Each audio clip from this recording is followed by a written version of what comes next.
আসসালামু আলাইকুম। মহান আল্লাহর নামে শুরু করতেছি, যিনি অত্যন্ত দয়ালু এবং করুণাময়। আজকে আল্লাহর অশেষ রহমতে আর একটা গাড়ি বিক্রি করলাম। আমার সবচেয়ে লেটেস্ট যে গাড়িটা, যেটা আমি 1,30,000 টাকা দাম দিয়েছিলাম, আজকে আমার এই বড় ভাইয়ের কাছে এই গাড়িটা বিক্রি করলাম। বড় ভাই, আপনি কোথা থেকে আসছেন? আসসালামু আলাইকুম। আমি সাভার থেকে আসছি। ভাই, সাভার থেকে আমার ভিডিও দেখে আসছেন, তাই না? আচ্ছা, আমি যে কথা দিয়েছিলাম, যেটা বলছিলাম, সেটা কি কথা কাজে কি মিল আছে? সেটা আপনি বলেন। সব ঠিক আছে। সব ঠিক আছে। ভাইকে আমি স্ট্যাম্প করে গাড়িটা দিলাম, আর বাকি যে কাজ সেটা অবশ্যই করে দেবো, নাকি ভাই? স্ট্যাম্প করে লিখে দিয়েছে। এখন পরবর্তীতে সমস্ত কাগজপত্র ঠিকঠাক করে দিবে। বাইক কথা দিছে, বাইক খুব ভালো লোক, আপনারা আসবেন ইনশাল্লাহ।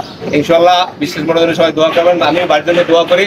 ভাই যেন এই গাড়িটা নিয়ে জানি, ভাই গাড়ি টুকটাক কাজ আছে, কাজ বাজ করে যদি ভালোভাবে গাড়ি নিয়ে ব্যবসা বাণিজ্য করতে পারে, সেই দোয়াই থাকবে আমার পক্ষ থেকে বাড়ির জন্য। ভাই যেন আরো একটা গাড়ি, এই গাড়িতে আর 2-3টা গাড়ি করতে পারে, সেইটাই আমার দোয়া থাকবে। ইনশাল্লাহ সবাই ভালো থাকবেন। আপনারা সবাই দোয়া করবেন বাড়ির জন্য, বড়বার জন্য সবাই দোয়া করবেন। এই বলে আজকে ভিডিও শেষ করছি। আবারও বলছি, বিশেষ মনোদের পক্ষ থেকে ভাইকে অভিনন্দন এবং শুভেচ্ছা এবং দোয়া রইল, যাতে ভাই ভালো কিছু করতে পারে। সবাই ভালো থাকবেন। আসসালামু আলাইকুম।